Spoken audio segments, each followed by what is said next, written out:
Hi friends, or should I say hi friends? Okay, that is not the best use of slow motion. I'm glad we tried that. Moving on. So a few weeks ago, I published a video about this great cinematic lens, and since the entire video was made up of B-roll to demo the lens, most of it was in slow motion. And a lot of you asked, how do you film that beautiful slow motion? I know slow motion is a thing that many of you have tried using in your travel vlogs, but maybe your slow motion has never really looked quite right, so you kind of just don't mess with it too much or use it very often. I completely understand, because slow motion is the easiest thing probably to screw up technically in videography. I know because I screwed it up and then avoided it for many years. But I have great news for you. While filming and editing slow motion properly is a precise thing, it can be done very easily once you know how. And by the end of this video, you will know exactly how to film and edit super smooth, buttery, beautiful slow motion.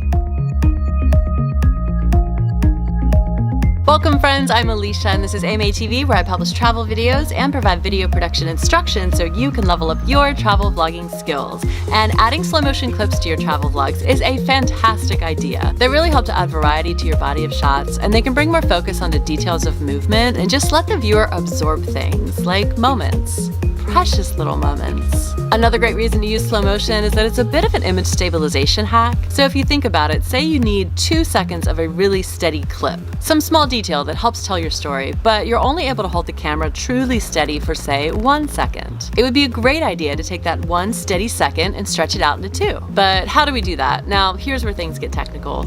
Because stretching the clip out is exactly what we're doing, we have to do it very carefully or else it will break, metaphorically. Generally in editing, we are building our clips into a timeline set to 24 frames per second. So most of the clips that we shoot will also be 24 frames per second and they will fit in perfectly. Sorry, I don't have fancy graphics for this. So if you have a clip that's shot at 24 frames per second and you need to stretch it out, say double, you'll really only have 12 real frames per second to fit into the new slot of 48 frames. So that's going to result in a terribly amateur look. This look that I'm sure you've seen before, and the reason is because it is actually duplicating some frames. I mean, we've all done it. When you first start editing and you see that option for slow motion and you say, oh cool, I'll just go ahead and take this clip and make it slow-mo. And then you get this. And maybe you're still like, cool, you don't know it doesn't look right, but whatever. We all learn and experiment at our own pace. The good news is, this is the moment that you never do that again. So there's already a ton of talk on YouTube about frame rate. 60 frames a second, 120 frames a second. Camera specs will boast this 120 frames a second thing all the time, but the words slow motion are rarely used.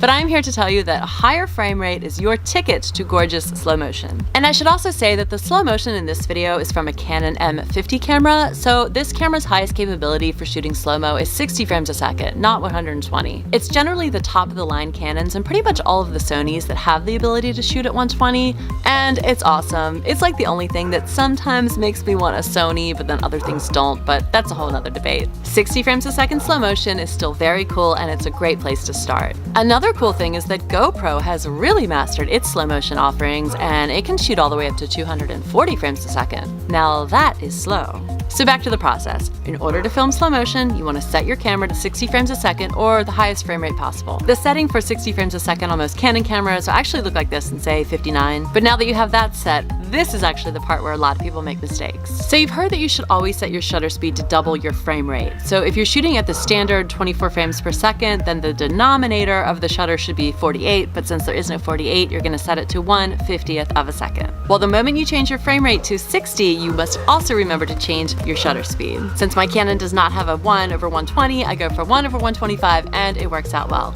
If you don't do this, again, you will end up with like this weird stutter that just does not look quite right. This clip is one that I framed at 60 frames per second but kept the shutter speed at 1/50th, which is an easy thing to just kind of forget to do. But this is what you'll end up with. And this is not perfect. We're not going for this. We're going for perfect. So again, your frame rate is at 60 frames a second, your shutter speed is at 1/125th, then you'll set your ISO and aperture to adjust for exposure. Something you may also want to consider is that because your shutter is set to a faster rate, you're going to need more light in the shot. So if you're shooting in daylight, it shouldn't be a problem, but if you're shooting indoors, you may need to add some extra lights or get a lens with a really large aperture that lets in tons of light. And now that you have your slow motion clip shot at these settings, you will bring it into your editing timeline. And again, I'm using Final Cut Pro, but if you're not using Final Cut Pro, you can definitely pick up on the same concepts and just switch over the settings in whatever editing software you're using. Now, when you start a new timeline with your clip, you want to be careful because there are ways that you can end up just having the clip kind of set the stage for the rest of the timeline, and it will set the timeline at, say, 60 frames per second if that's what you shot. But the way we're going to do it, the proper way, will be new project, and we're going to double check that this is set to 24p. Another safe way to do it is just to bring the clip into a timeline that is already containing a bunch of clips shot at 24p. That way you know it's already going to be set that way. And we can make sure that the timeline is at 24p by checking out right here in Final Cut. It will tell you.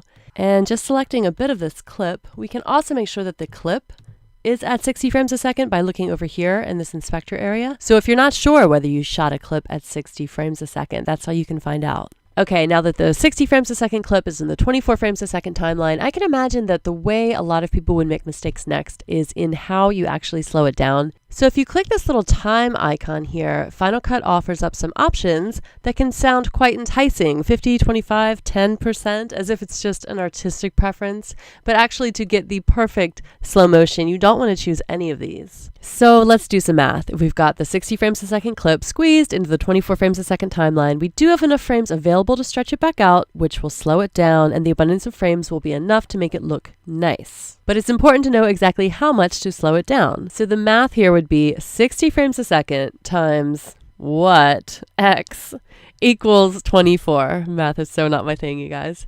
So the answer is 0.40 or 40%. We are going to slow this clip down 40%. And the good thing is, the cool thing that I know at least exists in Final Cut is that we can actually click here, forget that slow, and just go to automatic speed.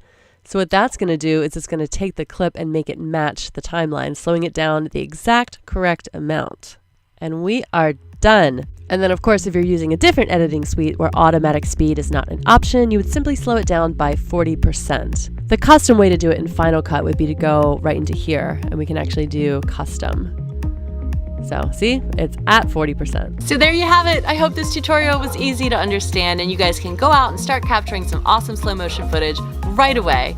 If you have any questions about the technique, leave me a comment below. I do my best to answer all of the questions. Also, we can chat about this over in my Facebook group, Travel Film Friends. If you're not a member yet, go ahead and join. I'm going to be issuing a bit of a slow motion challenge to everyone to go out there, follow this tutorial, and get some slow motion clips that they can submit, and we can kind of all critique and make sure they're perfect. And if anyone is missing any technical detail in their process, we can help them, because the goal here was for everyone to get perfect slow motion clips. If you're not yet an AMA TV subscriber, hit the subscribe button, hit the notification bell so you know when the next video is released. It'll be next Sunday at noon Eastern Standard Time. Thanks for watching, friends. I'm Alicia, and I will see you next week. Bye!